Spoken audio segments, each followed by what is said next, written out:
大家好，我是阿胖，今天分享一个面条的新做法，非常适合懒人，尤其像我这一种。这种做法是我琢磨了一个晚上想出来的，做法超级简单，一次就能够做成功。喜欢的话可以试试哦，比例打在了字幕上。面团要揉瓷实一些，揉光滑，后面也好操作。揉光滑之后，盖上盖子，醒面10分钟。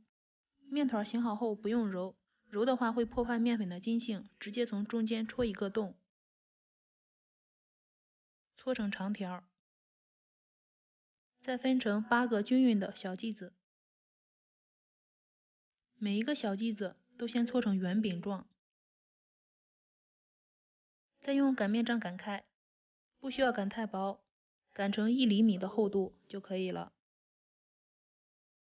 每一个小剂子中间切2刀，尽量分得均匀一些。面条这种做法面要和得软一些，因为大家用的面粉不同，吸水量也不一样，大家参考一下。然后每个小剂子都要刷一层食用油，上下两面都要刷，连中间的空隙也要刷一下。之后醒面1个小时，醒的时间越长会越好。我们可以多做一些这样的生坯子，放到冰箱里面冷藏起来，放上4到5天都是没有问题的，到时候随吃随做，非常方便。储存好的生坯子非常适合用来做早餐，只需要10分钟，非常快速，这样冬天就不用早起了。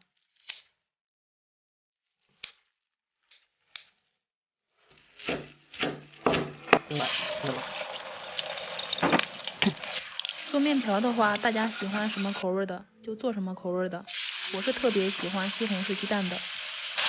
加入食用盐，这样可以快速炒出西红柿的汁水。水开下入鸡蛋，汤头就做好了。面饼容易拉伸，说明你醒面时间非常到位。做出的面条口感非常筋道，好吃。这是我醒了2个小时的面饼，效果非常好，一拉能够拉很长，而且厚薄均匀。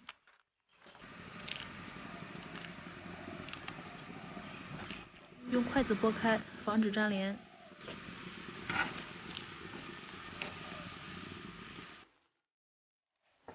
加点香油，防止面条坨在一起。